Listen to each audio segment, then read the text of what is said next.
Breakthrough Parenting, moving your family from struggle to cooperation. Lesson 2.4, Making the Shift.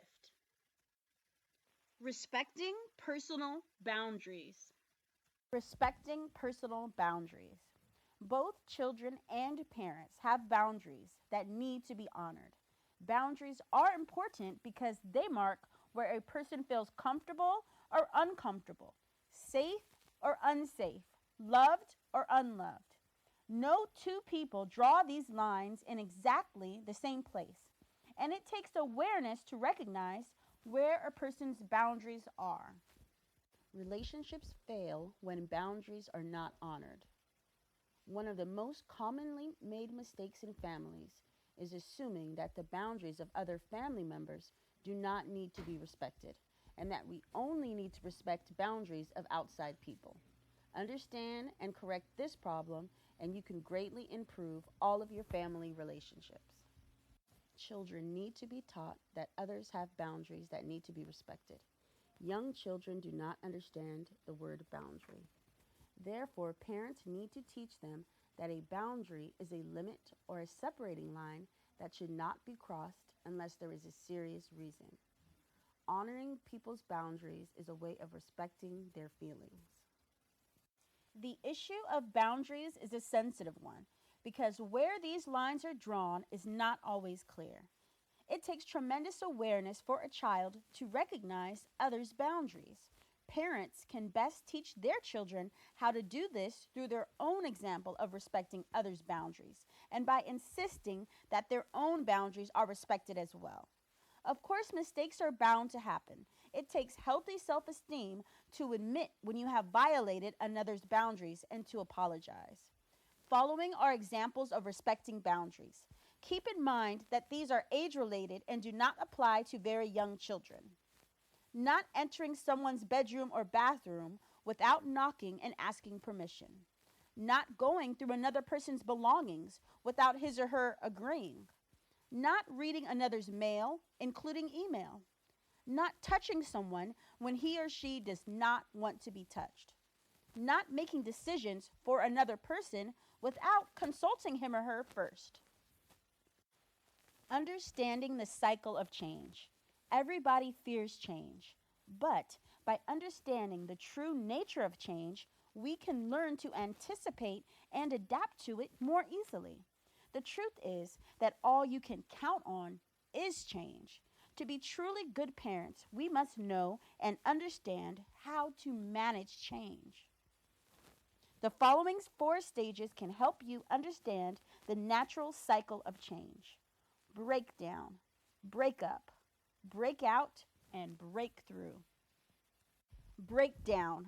We wake up with a sniffle and low energy one morning. We feel under par.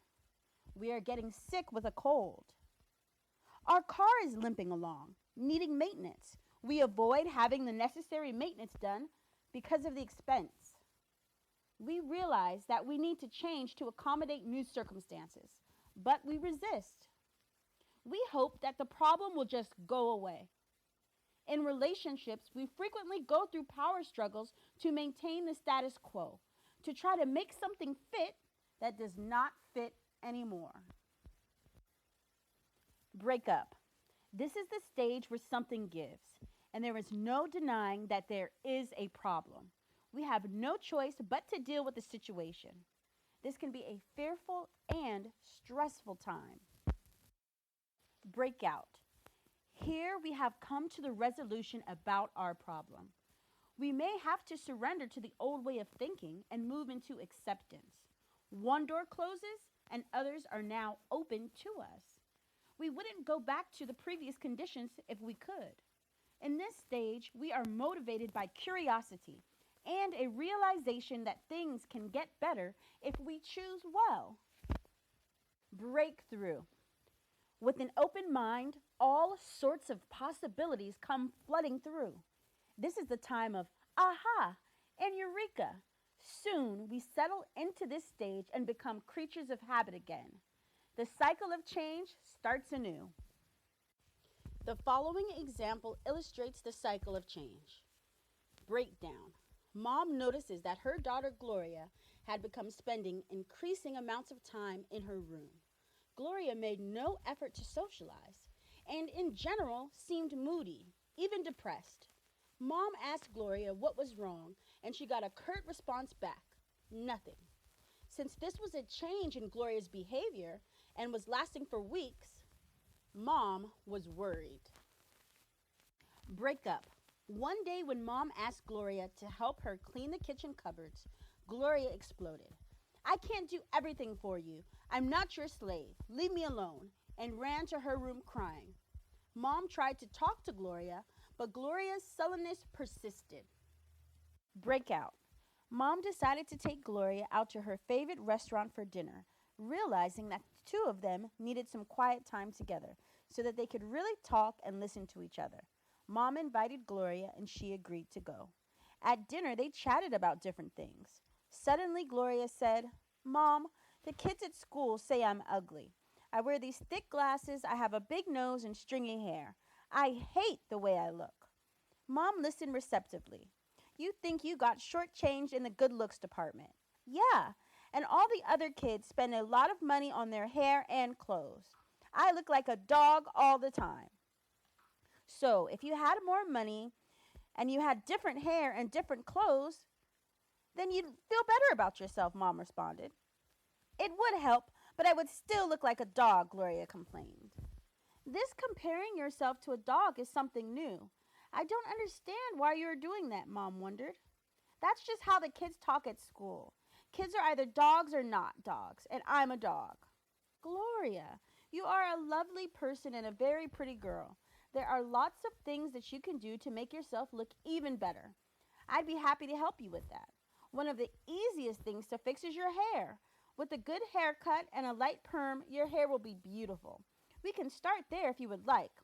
I have a big nose too. It used to bother me, but I decided not to worry about it. When you are a little older, we can consider contact lenses for you. What I do know is that calling yourself a dog will not help your self-esteem," Mom offered. "Yeah, I guess you're right. I don't feel very good when I say things like that about myself, but I do want to look better, and I hate these clothes. Well, let's spend some time this week figuring out what you can do better so you'll like the way you look. I'm available this Saturday afternoon after your softball game." Breakthrough. Mom made an appointment for Gloria to have her hair cut in a new style and to get a perm. They went through Gloria's closet to see what clothes she liked and made a list of what she needed. They budgeted how much Gloria could spend on clothes and went shopping during the week. Mom also made it a point to acknowledge when Gloria had made special effort to look attractive.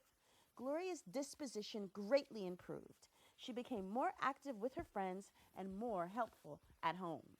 The breakdown between Mom and Gloria occurred when Gloria became sullen and would not talk about what was on her mind. The breakup was when Gloria exploded at her mother. A breakout occurred when Gloria told her mother what was bothering her. And a breakthrough happened when Gloria and her mother made a plan to help Gloria feel better about her looks. Despair was turned into hope, and Gloria became a happier person. This is the cycle of change. Many people today still hold the view that some of their parents and grandparents held, that change is bad and even dangerous. Another equally valid point of view is that change can bring about improvement. Instead of being resigned to our place in life, we have more ability than ever before to choose something different, to make our lives more fulfilling. We have the ability to make new, better choices in how we live our lives. For example, we can choose to leave abusive relationships and painful circumstances when these cannot be altered in spite of our best efforts. By taking responsibility for our choices and related consequences, we can then embrace change. We can use it to make choices to create happier, healthier lives for ourselves and our children. We don't have to remain stuck in a place that works against our best interests. Indeed, now we have a responsibility to choose to become self actualized, to make something wonderful of our lives. The greatest gift we can give our children is to allow them to become self determined people who are free to actualize their potential for the highest good. Parents are the primary role models in their children's lives. The quality of our lives directly impacts the quality of our children's lives. Every moment of every day, we choose how we are living by the way we think, feel, and behave. We choose to make changes in our lives when things are not working the way we want them to. We also choose how we respond to changes that are outside of our control. Many people refuse to accept responsibility for their choices and live with the victim consciousness. They do not seem to understand that the life they are living is the one that they have in fact chosen themselves, but rather see forces outside themselves as being more powerful than their own will. Once we take responsibility for our choices, change becomes welcome and is viewed as a healthy challenge that will ultimately improve our lives. End of lesson 2.4. Great job. All right, I know this lesson had a lot of information in it. Please take the time to review the lesson so that you can make sure to understand making the shift. And making the shift is extremely important.